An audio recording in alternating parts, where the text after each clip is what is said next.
नमो नमः। आज अपना नया प्रकरण शुरू हो रहा है जिसका नाम है पूर्व कृदंत। अपन कृदंत प्रकरण पढ़ रहे हैं जिसके अंदर कृत्य प्रक्रिया पढ़ा शुरू में, उसके अंदर अपन ने कई प्रत्ययों के बारे में पढ़ा, ण्यत है, यत है, क्यप है। आगे आ रहा पूर्व कृदंत। पूर्व कृदंत का प्रथम जो सूत्र है अष्टाध्यायी का वो है णउल त्रिचौ। सूत्र का नाम है णउल त्रिचौ। णउल त्रिचौ सूत्र क्या कहता है? धातो रेतो स्थ, यानी कि धातु से, ये प्रत्यय धातु से हो रहे हैं, तो धातु से कर्ता अर्थ के अंदर, किस अर्थ में? कर्ता अर्थ में, और होते धातु से ही है, कर्ता अर्थ के अंदर होते हैं। और कौन कौन से प्रत्यय हो गए इस सूत्र से? णउल और त्रिच, दो प्रत्यय होंगे। एक प्रत्यय होगा णउल और एक होगा त्रिच प्रत्यय। यानी कि णउल त्रिचौ सूत्र कहता है कि धातु से कर्ता अर्थ में णउल और त्रिच प्रत्यय होते हैं। जो णउल है उसका वु शेष रहेगा और बाद में एक सूत्र आएगा जो वु का अक करेगा, ठीक है। और त्रिच का त्रि शेष रहता है, ठीक है। इसका वु रहता है, इसका त्रि रहता है। तो ये णउल त्रिचौ सूत्र हो गया। इसके अंदर उदाहरण नहीं है, आगे एक सूत्र आ रहा है, उसके बाद में उदाहरण आएगा। अगला सूत्र क्या है? युवोर नाकौ। सूत्र है युवोर नाकौ। युवोर नाकौ सूत्र क्या कहता है कि यु वु एतयो, यानी यु और वु, इन दोनों को क्या हो जाएगा? यु को हो जाएगा अन और वु को हो जाएगा अक। यानी कि कहीं पर यु है तो उसको तो अन हो जाएगा और वु है उसको क्या हो जाएगा? अक। ये दो परिवर्तन यु और वु का इस सूत्र से होगा। युवोर नाको ये सूत्र करेगा, है ना। अब इसमें सिद्धि आ रही है कारक और एक सिद्धि आ रही है कर्ता। एक आ रही है कारक और एक आ रही है कर्ता। अब दोनों के अंदर जो शब्द है, धातु है, वो है क्री। दोनों के अंदर क्री धातु है। यानी कि क्री धातु के अंदर अगर अपन णउल प्रत्यय लगाएंगे तो शब्द बन जाएगा कारक, और क्री के अंदर अपन त्रिच प्रत्यय लगाएंगे तो शब्द बन जाएगा कर्ता, है ना। कारक और कर्ता। कारक यानी करने वाला और कर्ता यानी भी करने वाला। तो कारक की सिद्धि के लिए अपन सबसे पहले क्री धातु लिखेंगे, फिर क्या करेंगे? ऊपर जो णउल प्रत्यय करने वाला सूत्र लगाएंगे, णउल त्रिचौ इति सूत्रेण। क्या करेगा ये सूत्र? णउल प्रत्यय करेगा। णउल प्रत्यय अनुबंध लोपे, तो क्या बच जाएगा? वु। स्थिति क्या हो जाएगी? क्री प्लस वु। ये स्थिति होगी, क्री प्लस वु। अब आगे एक सूत्र आ रहा है ये युवोर्ना को। ये सूत्र क्या कह रहा है? अगर कहीं पर वु आता तो उसका अक हो जाता है, तो वु अपने आ रहा है तो ये सूत्र लगाएंगे युवोर्ना को इति सूत्रेण वु स्थाने अक करेगा। तो क्या स्थिति बन जाएगी? क्री प्लस अक। ये स्थिति हो जाएगी, क्री प्लस अक। अब जो क्री है उसके लिए अपन एक सूत्र लगाएंगे अचो ञति।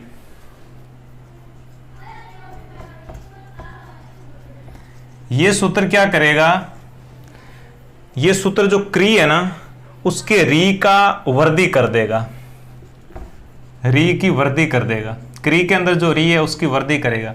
जब क्री के अंदर री है उसकी वृद्धि होगी तो री का आर हो जाएगा, यानी कि क्री का क्या हो जाएगा? कार हो जाएगा, और अक पहले से ही है तो क्या बन गया? कारक।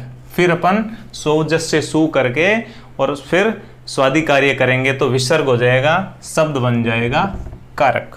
समझ में आ गया? कारक की सिद्धि बनानी है, क्री धातु लेनी है, अणउल त्रिचो सूत्र लगा के अणउल प्रत्यय करना है, फिर अनुबंध लोप करके वु बचेगा, क्री प्लस वु, फिर सूत्र लगाना है युवोर ना को। ये सूत्र क्या करेगा, वु की जगह अक कर देगा तो हो जाएगा क्री प्लस अक, फिर सूत्र लगाएंगे अचो यणिति, ये सूत्र करेगा री की वर्दी, जो क्री के अंदर री है उसकी वर्दी कर देगा, तो री की जो वर्दी है वो होती है आर। ठीक है, तो री की जगह आर हो जाएगा, यानी क्री की जगह कार हो जाएगा और अक हो जाएगा, तो कार रख, तो शब्द बन जाएगा कारक, और फिर सुविभक्ति करके स्वादि कार्य करेंगे तो शब्द बन जाएगा कारकः। इसके बाद में है कर्ता की सिद्धि आप लोगों को करनी है। कर्ता के अंदर वही क्री धातु लगा देंगे और अणुल त्रिचो से त्रिच प्रत्यय करके आगे सूत्र लगा करके अपन त्रिच की जो कर्ता की सिद्धि बन जाएगी। अब देखिए अगला सूत्र जो अपने आ रहा है वो है नंदिगृही पचादिभ्यो ल्यूणिन्य अच।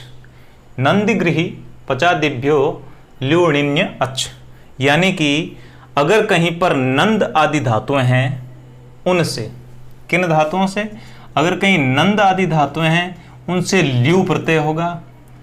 जो ग्र आदि धातुएं हैं, ग्रह, उससे णिनि प्रत्यय होगा, और पच आदि जो धातुएं हैं उनसे अच प्रत्यय होगा। यानी तीन तरह के प्रत्यय हैं, एक ल्यू प्रत्यय, एक णिनि प्रत्यय और एक अच प्रत्यय।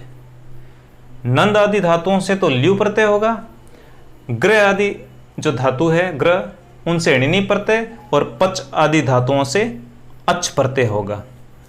इनके उदाहरण है नंदन और जनार्दन।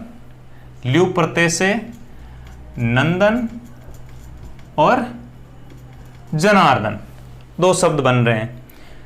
ठीक है, एक और बन रहा है ल्यू का लवण बन रहा है, जनार्दन भी बन रहा है, लवण भी बन रहा है। लवण, नंदन, जनार्दन, लवण, ये तीन बन जाएंगे ल्यू प्रत्यय से।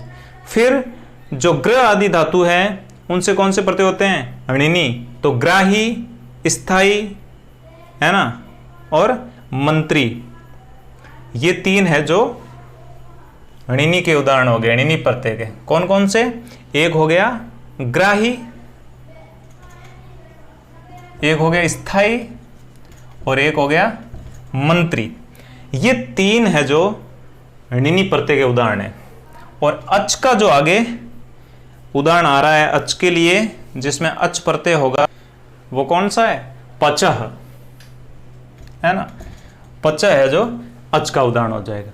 अब इसमें से अपन एक नंदन की सिद्धि कर लेते हैं, बाकी आप लोग अपना आप करें नंदन। इसके अंदर जो धातु है वो है नंद। इसमें अपन नंद के अंदर जो णिच प्रत्यय करके और फिर उस णिच का अणेर नीति से वापस लोप कर देते हैं तो नंदी हो जाता है। तो फिर अपन सूत्र लगाएंगे इसके अंदर प्रत्यय वाला, नंदिगृही पचादिभ्यो ल्यू णिनि अच। ये सूत्र क्या करेगा, इसके अंदर ल्यू प्रत्यय करेगा। क्या कर देगा, ल्यू प्रत्यय, और फिर उसका अपन अनुबंध लोप करेंगे तो यू बचेगा। तो स्थिति ये हो जाएगी नंद प्लस यू, है ना।